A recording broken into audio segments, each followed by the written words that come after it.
Divorce కోసం వచ్చావేంటమ్మా? తాగి మీ ఆయన కొడుతున్నాడా? లేదు. కట్నం కోసం నిన్నేమైనా వేధిస్తున్నాడా? అలాంటిదేం లేదు మేడం. మరి వేరే అమ్మాయితో సంబంధం, ఇల్లీగల్ కనెక్షన్, రేసు, జూదం ఇలాంటివేమన్నా? ఏ చెడలవాట్లు లేవు. అయితే డైవర్స్ కోసం వచ్చేంతగా ఏమిటి ప్రాబ్లం? వాడు మా అమ్మాయి జీవితాన్ని నాశనం చేశాడు. మొట్టమొదటి పెళ్లి చూపులకు వచ్చినప్పుడు. ఓనర్ గారు ఇలా సిగ్గుతో తలదించుకుంటే ఎలా? తలెత్తి పిల్లని చూడండి.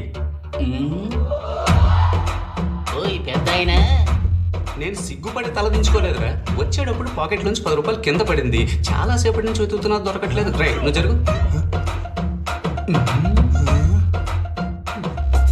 బ్రోకర్ చెప్పాడు తల్లి తండ్రి లేకపోయినా అబ్బాయి బాధ్యత కలవాడు అని. మరి 2 బళ్లతో మొదలు పెట్టారు, ఇప్పుడు 8 బళ్ళయ్యాయిగా. 8 బండ్ల ఎలా? 2 కార్లు షెడ్ లో పెట్టి రాత్రి తాళం వేస్తాను, ఉదయాన్నే పిల్లల్ని పెడతాయి. ఏంటి మీరు? అది నా కష్టార్జితం. ఓ, రెగ్యులర్ కస్టమర్స్ చాలా మంది ఉన్నట్టున్నారే. చచ్చా, మన కారులో ఒక్కసారి ఎక్కిన కస్టమర్ రెండోసారి ఎక్కే అవకాశమే ఉండదు. ఒక్కోసారి ఒక్కో కస్టమర్, కానీ ఒకే రోజు చాలా మంది కస్టమర్లు దొరుకుతారు. ఏమైనా చెప్పండి, ఈ మధ్య రేట్లు పెరిగిపోవడం వల్ల బండి సైజే తగ్గిపోతుంది. నా హైటుకు నాకే తల తగులుతుందంటే చూడండి. కానీ మన బండిలో అటువంటి ప్రాబ్లం లేదు. కాళ్ళు చాచుకుని హ్యాపీగా పడుకోవచ్చు. ఎన్ని సౌకర్యాలున్నా లోపాలు చెప్పడానికే కొందరుంటారుగా. అవన్నీ మిగతా బళ్ళల్లో. మన బండిలో ఎక్కిన వాళ్ళు నోరే తెరవరు, ఇంకేం మాట్లాడతారు.